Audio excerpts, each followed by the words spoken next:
نبي محمد وحو الله عليه الصلاة والسلام حديث صحيحها رسول كاوح حسين ولا كل من نبي إبراهيم هبين كيلا ديلمية فرين بو الناس وفر نبي إبراهيم وحو مدي سلاني جارسي وحارض الشيخ تاج أرنت قلا ماشى شنذا الله يراضه وكاي الهاي وأوليدي سكو عسوم أيوه طيبة التربة عذبة الماء وإنها قيعان غرزها سبحان الله والحمد لله ولا إله إلا الله والله أكبر. عيد جنادو وحوية مد وناكسن وأدجون بيهد ومعايهين ومالس كسمانة بهرائية بورائية ترنترتون لهين وحلقوا بيريو البرواقة ده يكون بحلانا وذكريا سبحان الله والحمد لله ولا إله إلا الله والله أكبر. qof waliba oran kara odayga iyo islaanta iyo mid mutacallima mid waliba wardiga iska kooban uu akhri kara isagoo boqolaal iyo kumayaala de wad beeraysaa un jannadii waxyaabaha jannada lagu beero waxa kamid ah istighfaarta astaghfirullah wa atubu ilayhi astaghfirullah astaghfirullah astaghfirullah astaghfirullah astaghfirullah ma dadkeenu waa khaldaan astaghfirullah waa qalad astaghfirullah taasoo lagu dhawaaqayo سيد استغفار نبي قول عليه الصلاة والسلام استغفار توحى هرموده أين تلاهضه لا إله إلا الله لا إله إلا أنت اللهم أنت ربي لا إله إلا أنت خلقتني وأنا عبدك وأنا على عهدك ووعدك ما استطعت أعوذ بك من شر ما صنعت أبو لك بنعمتك علي وأبو بذنبي فاغفر لي فإنه لا يغفر الذنوب إلا أنت ذكر جاء قفك كله واقع قالين كهرها طول انت قالين كدنبت جندو قالين hadduu gelinka dambe ku dhawaaqana gelinka hore jannadu galaya kolba waqtiga uu ku dhawaaqo jannu ku helaya waa wixii jannada lagu helay waaba dikriga iska koobanba qofku waxa xafidi kara aayatul kursi nabigu wuxuu leeyahay calayhi salaatu wasalaam qofka akhriya salaad walba markuu ka baxa aayatul kursi qofka akhriya lam yamnachu min dukhul aljannati illa an yamut jannada inuu galo waxba ka hor joogo inuu dhinto waxa isku beegmayo inuu isagoo ku wardiyay وصلاة كبحية يسقى نفط كبحه جنده على طول وقال يا لقولي بسم الله الأعظم بقى كتيرة شيطان كينوي كايريس وحكم ذا وحيابو النبي وحسين إنه سهلا بقى قابلا جنده اللي قال يدعاء سوقا مركا وقال يقف من آخره لا إله إلا الله وحده لا شريك له له الملك وله الحمد يحيي ويميت وهو حي لا يموت بيده الخير وهو على كل شيء قدير waxaa loo qorayaa abu nabi alayhi salaatu wasalaam alf xasana kun oo xasana macnaheedu waxa weey kun lagu dhuftay 1 milyan oo xasana loo qoraya 1 milyan oo dambina waa laga dhaafaya 1 milyan oo darajana waa loo dalaacaya waxaynu uga jeednaa waa buniya lahu baytan fil janna gurina jannada looga sii bineeyay Soomaad jeclayn hadii meel aad soo degayso guri goglan oo salaxan oo guriyaha ugu qaalisan ee ugu raaxo badan uu sii diyaarsan yahay gurigaas hadii aad intaas ku wardido aad akhriyayso waxyaabaha cajiibka ah ee inoo sahlana jannada wadooyinkeeda waxa kamid ah su'aalu janna inay ilaahay barina jannada ama af carabi ku bari ama af soomaali ku bari luqadda taqaano ku bari ilaahay luqadaha dhan in isaga ayna baray subhanahu wa ta'ala rasuulku wuxuu sallallahu alayhi wa sallam waa xadiis saxiix albani silsiladiisa oo saxiix kaga dhigay hadii qofku uu 7 jeer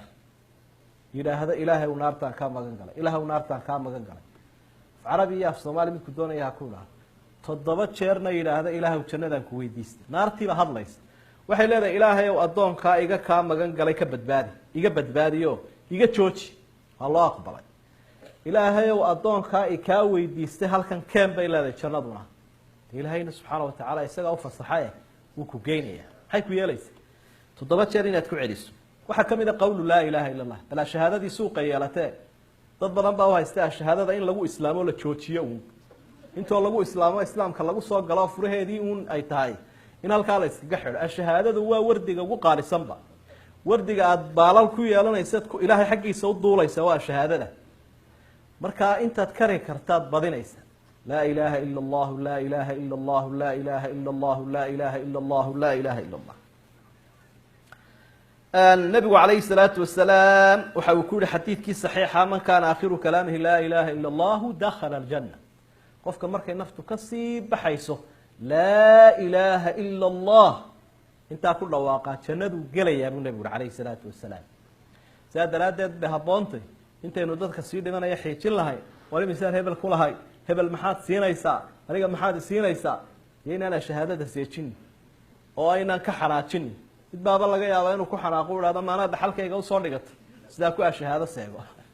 marka waxaa muhiima laa ilaaha ila allah laa ilaaha ila allah laa ilaha illa allah in la badiyo salaada xusay nabigu calayhi salaatu wasalaam qofka ku dadaalaya salaada ee aan xaqiraynin dayacaynin ilaahay agtiisa cahdi buu dhigtay iyo ballan inuu jannada geliyo hadduu xataa gef ku dhacaba gef baa ha ku dhacee ilaahay agtiisa ballan buu dhigtay qofka tukanaya inuu jannada geliyo sidoo kale jannada inuu ku gelayaa buu nabigu xusay calayhi salaatu wasalaam qofku hadduu ku dadaalo 12 ragcadood ee raatibada la yidhaahdo salaadaha raaca 2 ragcadood oo ka horeeya subaxa 2 ragcadood oo duhurka ka horeeya 2 ragcadood oo ka dam ama 4 ragcadood duhur ka horeeya way jiraan labaduba iyo 2 duhur ka dambeeya 2 maghrib ka dambeeya 2 cishaa ka dambeeya marka duhurkii baa wuxuu leeyahay maxay 6 buu leeyahay iyo salaadaha kale oo 6 casarkii markaa kuma darin nabigu calayhi salaatu wasalaam marka 12 ragcadood hadduu qof ku dadaalo jannadu galayaa buu rasuulku sallallahu alayhi wasallam waxa tobnaad oo waxyaabaha jannada lagu galayaa man khutima lahu bisiyaami yawmin dakhala aljanna xadiisna saxiix xudayfa warinayo qofka isagoo sooman khaatumadiisa soomo u dambeeyo maalinka ama sooman ama maalmaha u dambeeyay soomayay soonku fadligu leeyahay jannadu ku galaya infaaqa isaguna lamida oo ka 11aad wax bixinta iyo shayga deeqda nabiga calayhi salaatu wasalaam waqtigiisii magaalada madiina waxa ku yaalay ceelaad u biyo badan oo bulshadu ay u baahnay Roma la oranay biyo Roma marka ninkii lahaa uu nabigu ku yiri il jannada ma ku iibsano umada maadsiin ee wax kale aan haynin buuriyo inta waan u baahana Uthman ibn Affan radiyallahu anhu wa ardaahu ayaa ka iibiyo ninkii lacagtiisii siiyay lacag markaa qaali ahayd ayuu ka bixiyay 35 dirham oo qiimo waqtiga lahaa laakiin nabigu afka u soo dhuubay wuxuu yiri ceelkan isaga ah haddii aan bixiyo ma ku helayaa ishii aad sheegaysay ninkii uu ku heli lahaa ila waadiga yiri haddaad ceelkan bixiso isha jannada ku helaysa